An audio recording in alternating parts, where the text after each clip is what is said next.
తయారు చేసిన నివేదిక మీద కొన్ని దగ్గరలో మీరు బడ్జెట్ నుంచి అంకెలు తీసుకున్నారు, కొన్ని దగ్గరలో సిఏజీ నుంచి అంకెలు తీసుకున్నారు, ఇంకొన్ని దగ్గర ఆర్బీఐకి సంబంధించిన సమాచారాన్ని పొందుపరిచిండ్రు. మేము దేన్ని పరిగణలోకి తీసుకోవాలని వారు అనుమానాలు వ్యక్తం చేసిండ్రు.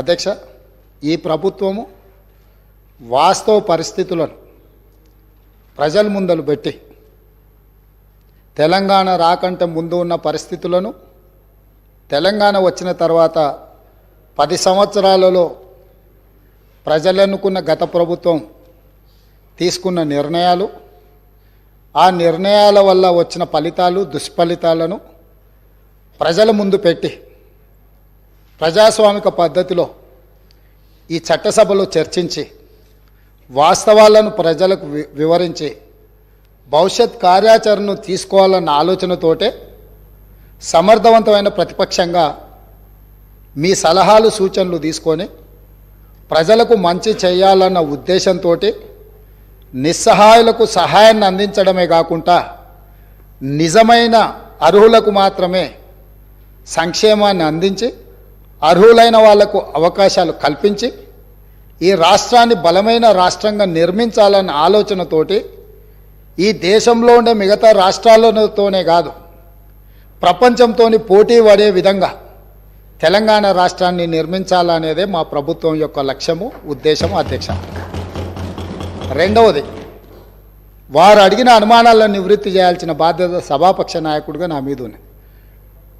బడ్జెట్ ఎస్టిమేట్స్ కానీ యాక్చువల్ ఎక్స్పెండిచర్ని మనము చర్చించాల్సి వచ్చినప్పుడు వివిధ బడ్జెట్లను మేము కొలబద్దగా తీసుకొని అక్కడి నుంచి సమాచారాన్ని సేకరించినాం. మేము క్యాగ్ రిపోర్ట్స్ను ఎక్కడ తీసుకున్నామంటే రెవెన్యూ రిసీట్స్ అండ్ ఎక్స్పెండిచర్ని మెన్షన్ చేయాల్సి వచ్చినప్పుడు క్యాగ్ నివేదికలను తీసుకున్నాం. అదేవిధంగా అధ్యక్ష, ఎక్కడైనా అంటే ఆర్బీఐ ఫిగర్స్ను మేము ఎక్కడైతే పరిగణలోకి తీసుకున్నామో లోన్స్ అండ్ అడ్వాన్సెస్, ఎందుకంటే ఎందులో అయినా లోన్లు తీసుకున్నా అడ్వాన్సులు తీసుకున్నా ఏది తీసుకున్నా కులబద్ద రిజర్వ్ బ్యాంక్ కాబట్టి ఆ సమాచారాన్ని రిజర్వ్ బ్యాంకు పొందుపరిచిన నివేదికల నుంచి తీసుకున్నాం.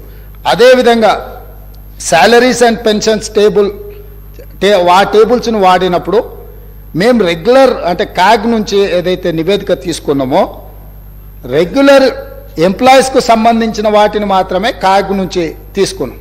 కాబట్టి ఇక్కడ మీరు బడ్జెట్ ఎస్టిమేట్స్, యాక్చువల్ ఎక్స్పెండిచర్ని మనం చర్చించుకున్నప్పుడు గత బడ్జెట్లు ప్రభుత్వం ప్రవేశపెట్టిన సంవత్సరం పూర్తయినప్పుడు ఖర్చు పెట్టిన వివరాలను అక్కడి నుంచి తీసుకున్నాం.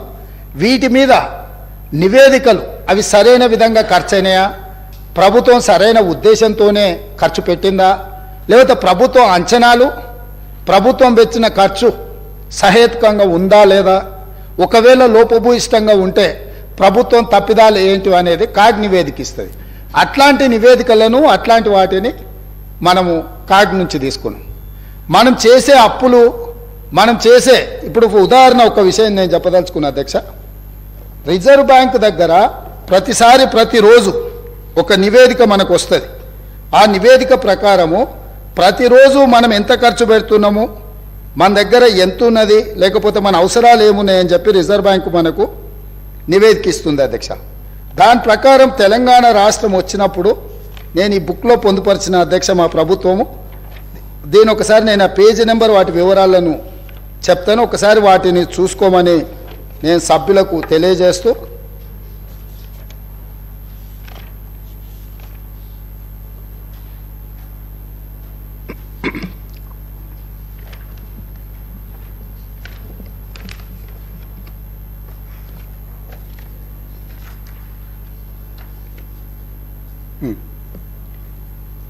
ప్రభుత్వం యొక్క ఆదాయము అవసరాలకు సంబంధించి రిజర్వ్ బ్యాంకు ప్రతిరోజు ప్రభుత్వానికి సమాచారం ఇస్తుంది, finance secretary through finance minister and state government.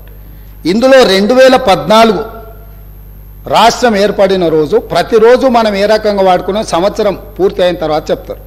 2014-15 సంవత్సరంలో రిజర్వ్ బ్యాంకు దగ్గర మనకు మిగులు నిధులు ఉన్నది 303 రోజులు ఆ ఫైనాన్షియల్ ఇయర్లో. బీఆర్ఎస్ గత ప్రభుత్వము సమర్థవంతమైన ఆర్థిక మంత్రిగా హరీష్ రావు గారు ప్రస్తావన చేస్తూ వారు ఆర్థిక మంత్రిగా ఉన్నప్పుడు 2022-23లో 37 రోజులు మాత్రమే.